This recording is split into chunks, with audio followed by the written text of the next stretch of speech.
On est bon, je crois bien, hein. Voilà, on va essayer de revoir un petit peu en accéléré ce que nous avons commencé à voir la semaine passée. Nous allons voir plusieurs éléments qui concernent l'Église de l'Île-sur-le-Doubs, comment les choses sont arrivées. On en a parlé un peu de l'implantation d'église en 2013 aux 4 grandes rues. Et cette implantation-là a été précédée d'une révélation, d'une vision prophétique. Je crois que c'est important lorsqu'une église va naître à un endroit qu'elle soit conduite déjà par une action du Saint-Esprit dans les cœurs. Vous savez qu'on est originaire de l'église du Cep de Porrentruy. Et donc, nous habitons à Goulet-d'Amblin, pas très loin d'ici, et nous avons vraiment eu à cœur la région, de dire Seigneur, comment se fait qu'il n'y a pas d'église? À l'époque, il n'y avait pas d'église ni à Pont-de-Roi, ni à l'Île-sur-le-Doubs, enfin toute la région, c'était un peu désertique. Et puis là, on a demandé à l'église de prier, de nous donner une direction, et puis là, quelque chose s'est ouvert, et nous avons implanté donc cette assemblée donc aux 4 grandes rues ici à l'Île-sur-le-Doubs. Depuis 2013, nous avons connu des épisodes difficiles. Parce que nous savons que nous dérangeons aussi beaucoup des œuvres mauvaises, des puissances de ténèbres, donc forcément il y a des combats, il y a des luttes. On n'était que quelques-uns, une poignée, hein. Je crois que sur une main on pouvait tous les compter, hein. Mais ça ne nous a pas découragés puisque c'était le but, c'était d'implantation. Là où 2 ou 3 sont rassemblés en mon nom, je suis au milieu d'eux. Et comme on sait que c'est l'œuvre de Dieu, on dit Seigneur, c'est toi qui vas multiplier, c'est pas nous, c'est toi, c'est ton œuvre, c'est toi qui bâtis l'Église. Et puis on a connu donc le Covid qui nous a permis de fermer la salle. Puis ensuite Dieu a opéré, a fait des choses qui nous dépassent, un miracle. Nous en sommes devenus propriétaires de ce lieu. Vraiment, ça c'est Dieu qui le fait, hein. Dieu est infiniment sage, c'est infiniment intelligent. Alors toute chose commence par une révélation. Lorsque vous êtes devenu chrétien, vous l'êtes devenu suite à une révélation. Si vous n'avez pas eu de révélation lorsque vous êtes devenu chrétien, c'est il y a un problème. Parce qu'il nous faut une révélation de Jésus-Christ crucifié. Il nous faut une conviction de péché. Pas une conviction qui vient humaine, mais une conviction du Saint-Esprit, parce que la Bible me dit que c'est le Saint-Esprit qui me conduit dans la repentance. C'est lui qui convainc le monde de péché, de justice, de jugement. Donc il faut cette révélation-là. Si je n'ai pas cette révélation-là, bien recherche-la. Vous savez, les premiers temps, quand je suis venu dans une église, dans une assemblée comme celle-ci, bon, je ne savais même pas que ça existait. Déjà, alors j'ai peur de tomber dans une secte. Et puis, je suis été voir le pasteur, je dis, mais qu'est-ce qu'il faut faire pour être comme les gens qui m'entourent là? Je vois des gens qui sont heureux, qui ont la joie de vivre, qui rendent témoignage de la fidélité de Dieu, etc., que la Bible, c'est la vérité. Elle me dit, écoute, repens-toi de tes péchés. Viens devant Dieu dans le lieu secret et demande-lui pardon pour tous tes péchés. Puis je dis, mais c'est quoi demander pardon pour ses péchés? Toutes les choses mauvaises que tu as fait dans ta vie, t'inquiète pas, le Saint-Esprit va te les montrer. Il va mettre le doigt dessus et il va te conduire. Et c'est vrai, je peux en témoigner, le Saint-Esprit nous conduit dans la repentance. Et ça, il faut l'expérimenter, il faut le vivre. Et là, à un moment donné, j'ai commencé à verser des larmes, à pleurer comme si j'étais le pire des pécheurs. Je demandais pardon à Dieu. Je savais que je méritais l'enfer, qu'avant j'avais un petit doute. Je me dis, oh, peut-être que, hein, peut-être une porte de sortie, une porte de côté. Non, non. Non, je savais que je méritais l'enfer. Eh bien, Dieu s'est révélé à mon cœur. J'ai eu pendant une réunion, une vision du visage de Jésus qui s'est manifesté à moi, dont le visage était complètement tuméfié, marqué par les coups, et le regard qui me disait, c'est pour toi, c'est pour toi. Et là, je savais. Et ce jour-là, je suis né de nouveau. Pour entrer dans le royaume de Dieu, mon ami, mon frère, ma sœur, il te faut naître de nouveau, naître d'en haut. Alléluia. Je ne suis plus un citoyen de la terre, je suis devenu un citoyen du ciel. Parce que je sais qu'il vit en moi. Et celui qui est en moi, il est plus grand que celui qui est dans le monde. Alléluia. Donc tout commence par une révélation. Et faute de révélation, mon peuple périt. Donc il nous faut avoir ces révélations. Il nous faut rechercher les révélations et nous les trouvons bien dans la présence de Dieu. C'est le Saint-Esprit qui nous les donne. Alléluia. Et donc la révélation que j'ai eue, c'était celle-ci. C'était un arbre où le Seigneur me montrait la vision pour l'Église, un arbre. J'ai dit, mais Seigneur, qu'est-ce que cela veut dire? Et puis là, donc, je me suis mis devant Dieu, puis j'ai réfléchi, parce que Dieu se sert aussi de notre cerveau, de notre intelligence, même s'il est un peu limité. Mais voilà. Et puis là, j'ai commencé à trouver des choses Et le Seigneur a mis sur mon cœur des textes bibliques, etc. Nous allons les voir ensemble ce matin. Tout d'abord, un arbre, il a besoin de racines. Lorsque vous mettez une petite plante, eh bien sûr, il y a la vie. Et la vie, elle se manifeste, elle met tout de suite, elle va chercher la nourriture. Et je crois qu'une église en bonne santé, c'est une église qui se nourrit, qui apprend à se nourrir. Moi, vous savez, au début que je me suis converti, que j'ai donné ma vie au Seigneur, le pasteur il m'a dit, lis ta Bible. Où est-ce que vous en êtes dans votre lecture biblique? Lis ta Bible, c'est la première chose, la nourriture. On a besoin de nous nourrir de la parole de Dieu. L'homme ne vivra pas de pain seulement, mais de toute parole. Pas qu'il sort de la bouche du pasteur, mais qu'il sort de la bouche de Dieu. Amen. Il faut recevoir la parole de Dieu dans notre cœur. Alléluia. Alors bien sûr, moi, je dis des paroles qui sont humaines, je parle en français, enfin, approximatif. Mais dans tout ce que je dis, il peut y avoir une parole de Dieu qui est là cachée, puis d'un seul coup, vous la recevez dans votre cœur. Et vous recevez une parole qui vous touche et qui vous fait du bien. Ça, c'est la parole de Dieu qui se trouve dans ce que je suis en train de prêcher. Voilà. Il a plu à Dieu de sauver les croyants par la folie de la prédication. Ouais, c'est comme ça qu'il l'a choisi. Le Seigneur, il lui a plu de sauver les croyants par la folie de la prédication. Et la prédication, lorsqu'elle est annoncée, lorsque le message est annoncé, ça suscite la foi. Et plusieurs peuvent saisir par la foi le message et expérimenter des promesses de Dieu. Alléluia. Les racines nous parlent de l'enseignement. Dans Matthieu 28, versets 19 à 20, il nous est dit « Allez, faites de toutes les nations des croyants. » Oui, des disciples. C'est la différence entre un croyant et un disciple. Elle est grande, cette différence. Le croyant, il croit tout simplement. Mais vous savez que les démons aussi, ils croient en Jésus. Ça ne change rien pour eux, ils sont perdus pour l'éternité. Donc, croire ne suffit pas. Il te faut être enseigné. Il te faut devenir un disciple. Il te faut suivre. Et on pourrait dire que le premier pas du disciple, ce sont les eaux du baptême. Ce sont les eaux du baptême. Celui qui croira et qui sera, baptisé sera, alors on le reprend, celui qui croira et qui sera, d'abord croire et ensuite se faire baptiser. Si vous êtes baptisé puis que vous n'avez pas cru, et sur votre baptême, ça ne sert à rien, vous êtes lavé, vous êtes sorti propre, mais ça n'a servi à rien du tout. D'abord croire, avoir reçu peut-être l'enseignement au préalable de ce que signifie le baptême. Ça signifie une mort, mais aussi une résurrection. Moi, je me souviens, le jour où je me suis fait baptiser dans les eaux, ma mère, elle a fondu en larmes. Je dis, mais pourquoi tu pleures, maman? Quand je t'ai vu dans l'eau, j'ai cru que tu étais dans un cercueil, parce que ça avait la forme d'un cercueil. Et tu étais tout au fond, et j'ai eu l'impression que tu étais mort. Et j'ai dit, t'as raison, j'étais vraiment mort. Mais lorsque je suis ressorti de l'eau, je suis revenu à une vie nouvelle. Vous êtes ressuscité avec Christ, me dit la Bible. Alléluia. Et maintenant, c'est plus moi qui vis. Voilà, donc j'ai fait un choix, et le baptême, c'est le choix. Je décide de m'engager dans les eaux du baptême, je fais le choix de devenir un disciple de Jésus-Christ.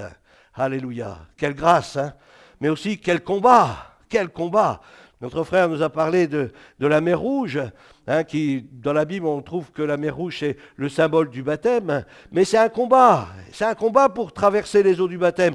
Combien de fois des gens ont fait machine arrière lorsqu'ils sont retrouvés face à cet engagement? Parce qu'il y a des ténèbres qui sont là, il y a des puissances qui sont là, qui ne veulent surtout pas que tu t'engages. Parce que le fait de s'engager dans les eaux du baptême, il y a quelque chose, tu signes un contrat avec Dieu. Tu signes un contrat avec Dieu. Alléluia. Et c'est tellement important. C'est comme ceux, vous savez, ils sont pas mariés, mais ils sont, on dit Pax. Ils vivent ensemble, mais ils ne sont pas mariés. Et puis quand on leur parle de mariage, c'est s'engager le mariage. Bien, lorsque je m'engage dans les eaux du baptême, je m'engage dans un mariage avec lui. Je me donne à lui. Je me livre à lui. Je signe un contrat avec Dieu. Et lui en signe un aussi avec moi. Alléluia, il a promis qu'il sera fidèle. Et moi, de mon côté, j'ai promis aussi. C'est un peu comme dans le mariage, lorsqu'on est devant le maire, être fidèle l'un envers l'autre. Et le baptême nous parle de cette fidélité, les uns envers les autres. Alléluia. Envers Dieu et Dieu envers nous. Dieu est fidèle à sa parole. Alléluia. que son nom soit béni. Alors allez faites de toutes les nations. Alors la parole de Dieu nous parle de toutes les nations, c'est-à-dire qu'il n'y a pas de différence. Hein. Toutes les nations. C'est-à-dire qu'il n'y a pas de différence de nationalité, Non, toutes les nations. Il y en a qui disent, oui, mais eux, ils sont musulmans. Peu importe, à l'époque de l'apôtre Paul, tout le monde avait une religion, de quelle qu'elle soit. Il avait la responsabilité d'annoncer la bonne nouvelle à toute la création. Nous avons un devoir. Nous avons un devoir, c'est de ne pas garder pour nous-mêmes l'antidote. J'aimais beaucoup, il y avait un groupe dans la région. Le nom de ce groupe, c'était Antidote. Et je crois que chaque chrétien est un antidote pour son prochain. Pour que cette puissance de mort cesse dans la vie de notre prochain, il te faut lui apporter cet antidote, c'est Jésus-Christ, lui la puissance de vie. Parce que lorsqu'il reçoit Jésus dans sa vie, dans son cœur, eh bien cette puissance de mort, elle est terrassée, et c'est la puissance de vie qui vient et l'envahit, alléluia, et qui fait de lui une nouvelle créature. Faites de toutes les nations des disciples, les baptisant au nom du Père, du Fils et du Saint-Esprit. Alléluia.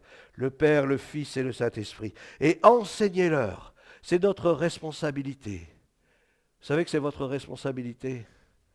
D'abord, on enseigne peut-être à son épouse ou l'épouse à son mari, mais aussi enseigner nos enfants. Nous avons une responsabilité, c'est d'enseigner. Chacun doit être capable d'enseigner.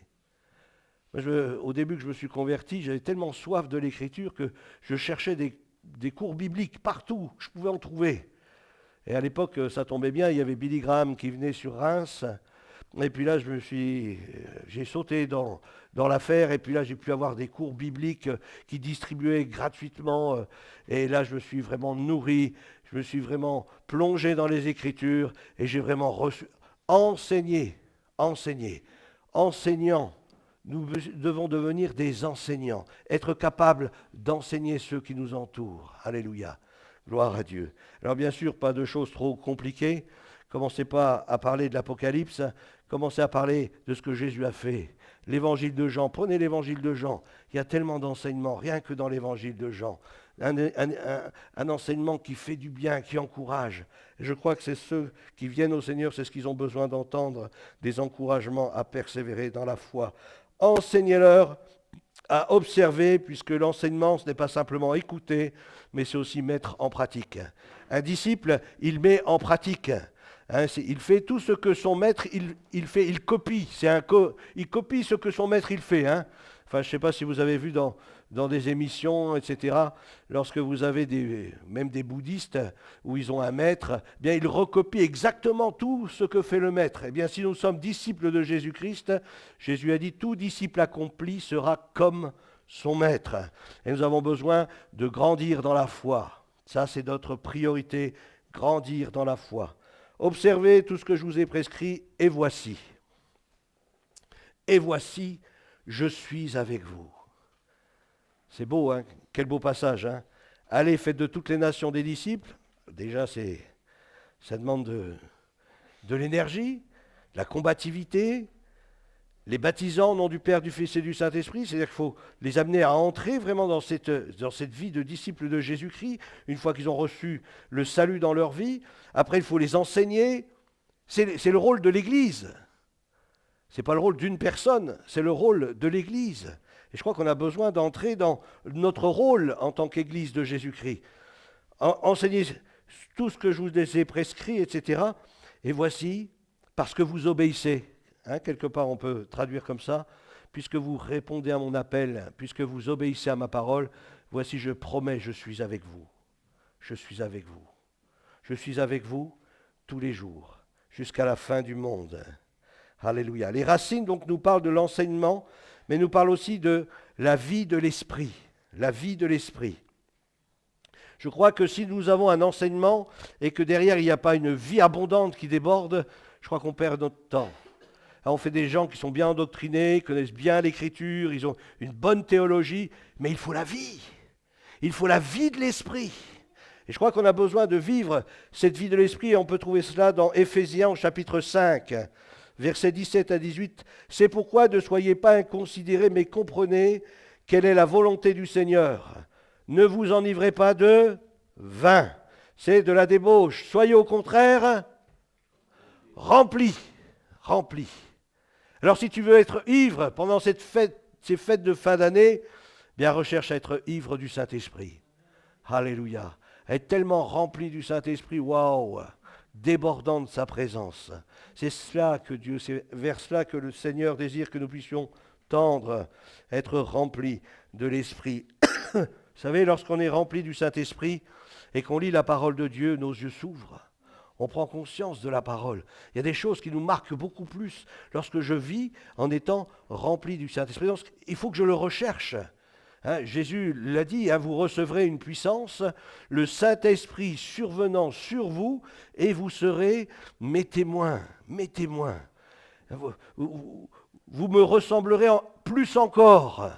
Vous serez mes témoins. Et là, on voit que lorsque les disciples ont été remplis du Saint-Esprit, eh bien, ils ont commencé à évangéliser. Ils ont commencé à porter la parole de Dieu, non seulement avec un langage, mais aussi avec des signes, avec des prodiges, avec des miracles, avec des guérisons. Le Saint-Esprit doit venir sur ta vie, mon ami, mon frère, ma sœur. Le Saint-Esprit doit venir. Aspire aux choses d'en haut. Aspire à la puissance du Saint-Esprit. Si tu veux être un véritable témoin de Jésus-Christ, bien sois rempli. Jésus était rempli du Saint-Esprit.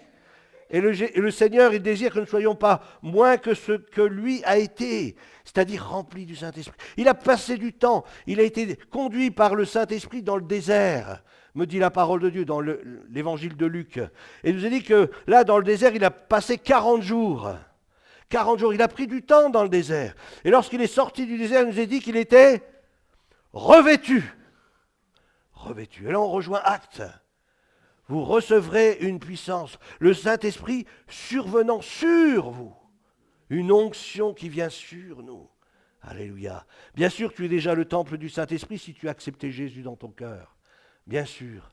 Mais le Seigneur désire plus que tu aies sa puissance, que tu sois conduit par son Esprit dans les œuvres que lui a préparées pour toi. Alléluia. Recevoir. Alors, nous voyons les disciples. Avant la Pentecôte, ils sont restés pendant 10 jours à attendre le Saint-Esprit. Est-ce que tu as comme eux soif du Saint-Esprit?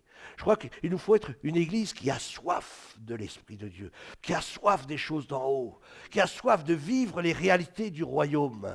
Nous ne voulons pas simplement connaître les choses, mais nous voulons y entrer pleinement. C'est bien de savoir qu'il y a l'Amérique qui se trouve derrière l'Atlantique.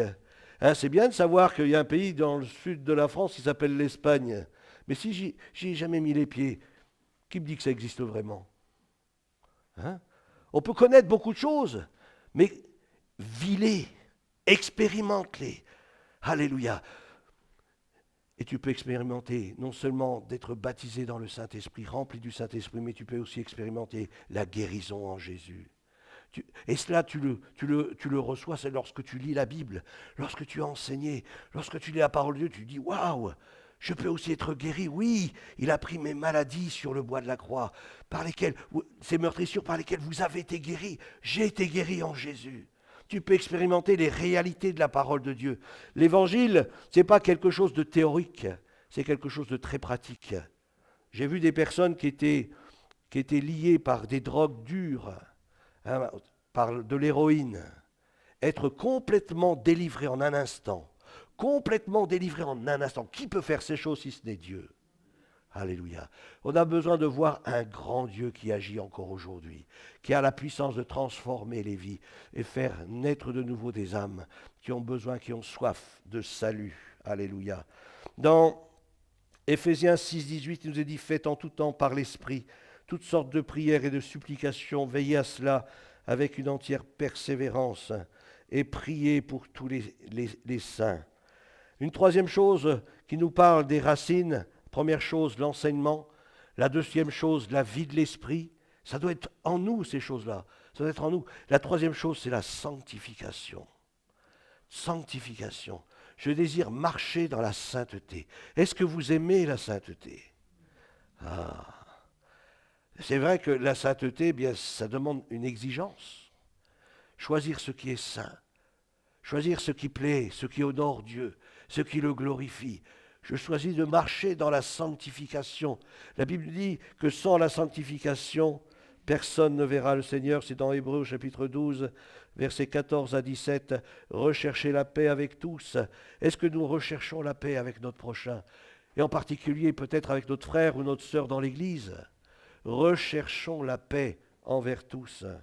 Et la sanctification, la rechercher activement, sans laquelle personne ne verra le Seigneur. Veillez à ce que nul ne se prive de la grâce de Dieu, à ce qu'aucune racine d'amertume. On peut couper le haut, mais est-ce que c'est arraché au fond du cœur? On peut dire oui, je pardonne, mais est-ce que réellement tu as pardonné? Des racines sont là. Et vous savez, les racines, on le voit ici autour de nous dans les terrains, tout de suite, après ça pousse et puis ça revient à la surface. Si tu remets les choses que tu as pardonnées, c'est que réellement tu n'as pas vraiment pardonné. Alors cherche à pardonner comme Dieu t'a pardonné. Dieu ne te resserre pas tes péchés. Dieu ne te resserre pas tes péchés. Pour lui, ils sont oubliés. Ils sont jetés au fond de la mer. Alors, vis un véritable pardon avec ton frère, un véritable pardon avec ta sœur, et qu'aucune racine d'amertume vienne polluer ta vie chrétienne. Alléluia. Qu'aucune racine d'amertume poussant des rejetons ne produise du trouble, et que plusieurs n'en soient infectés, à ce qu'il n'y ait ni impudique, ni profane, comme Ésaü, qui pour un mets vendit son droit d'aînesse. Vous savez que plus tard, voulant obtenir la bénédiction, il fut rejeté. Quel désarroi pour cet homme. Voulant obtenir par la suite la bénédiction. Il a su qu'il avait fait une erreur. Il aurait dû saisir le moment, il ne l'a pas saisi. Et ce moment est passé. Ce moment est passé. Il fut rejeté, quoiqu'il la sollicita avec larmes, car son repentir ne put avoir aucun effet. Lorsque le Saint-Esprit te conduit dans la repentance, ne résiste pas au Saint-Esprit. Lorsque le Saint-Esprit te révèle des choses, ne résiste pas au Saint-Esprit. Dieu veut le bien de chacun. Il veut ton bien. Il veut ta paix. Il veut que tu vives une vie abondante. Que la vie chrétienne pour toi soit un épanouissement. Un moment où tu vis des choses extraordinaires de guérison, où tu vois Dieu agir dans ta vie, mais aussi au travers de ta vie. Dieu est vivant. Il a promis d'être avec nous tous les jours. Amen. On va arrêter là, on verra plus loin. Donc le tronc et puis le reste. Et nous allons aller un petit peu plus loin par la suite. Voilà, je vous propose, on va se lever ensemble, on va bénir le Seigneur. Je pense que vous avez reçu quelque chose pendant ces moments. Peut-être une direction. Seigneur, je veux moi aussi le Saint-Esprit. Moi aussi, je veux être baptisé dans le Saint-Esprit. Seigneur, c'est pas normal. Eux, ils parlent en langue, pas moi. Moi, je veux aussi être rempli du Saint-Esprit. Je veux aussi te louer dans les langues nouvelles. Bien oui, c'est pour toi. C'est pour tous ceux qui sont au loin, nous a dit l'apôtre Pierre. Tous ceux qui sont au loin. Alléluia. Et toi, bien même si tu as été loin, maintenant tu es près du Seigneur, bien toi aussi, cette promesse, elle est aussi pour toi. Tu peux vivre. Être rempli du Saint-Esprit, rempli de la paix de Dieu, une paix qui surpasse toute intelligence. Tu peux vivre les choses du royaume parce qu'elles ne sont pas des chimères, elles sont des réalités. Dieu est réel. Dieu est réel. Ses promesses, elles sont oui et amen. Alléluia. Seigneur, merci de bénir, Seigneur, ton assemblée ce matin, ton Église rassemblée dans ce lieu. Seigneur, toi, tu connais les cœurs de chacun, les désirs de chacun, les aspirations de chacun. Seigneur, je te prie de déverser ta grâce en abondance. Parce que c'est vrai, comme le dit ta parole, ce n'est pas par les œuvres, ce n'est pas par nos efforts, mais c'est l'effet de ta grâce. C'est toi qui donnes gratuitement. Seigneur, que tu puisses déverser ton Saint-Esprit dans chacune de nos vies, Seigneur, afin que nous puissions vraiment te servir efficacement dans la puissance du Saint-Esprit. Fais de nous une source de bénédiction. Tu as promis que des fleuves d'eau vive allaient jaillir de notre sein. Alléluia. Alors Seigneur, je veux arroser mon prochain. Je veux arroser celui qui est malade en lui apportant la guérison. Je veux arroser celui qui est lié par toutes sortes de vices, de passions, en lui apportant la délivrance. Je te prie, Seigneur, que des fleuves d'eau vive jaillissent du cœur de chacun de mes frères et sœurs ce matin, qu'ils expérimentent cette puissance du Saint-Esprit et qu'ils puissent te servir avec foi, avec persévérance. Alléluia. Seigneur, merci pour ta grâce, ta paix, qu'elle repose sur chacun d'entre nous. Merci de nous bénir dans cette semaine qui vient, Seigneur. Fais de nous, conduis-nous, fais de nous une source de bénédiction. Conduis-nous, Seigneur, dans les œuvres que tu as préparées. Seigneur, tu vas nous amener à rencontrer des personnes que nous n'avions même pas eu idée que nous allions rencontrer. Souviens-toi de ce que je te dis, mon ami, mon frère, ma soeur. Là, cette semaine, tu vas rencontrer des personnes, tu n'as même pas idée que tu allais les rencontrer. Le Seigneur te dit, c'est parce que j'ai un message pour eux. Et je t'ai choisi, toi, pour leur apporter ce message. Amen. Alors ne sois pas étonné, sers le Seigneur de tout ton cœur, obéis simplement et rends témoignage de ce qu'il a fait pour toi. Soyez bénis, un bon dimanche à chacun, et que sa grâce vous accompagne. Comment vous dites, madame ? On se revoit pour certains mercredi, alors je ne sais pas si tous seront là mercredi.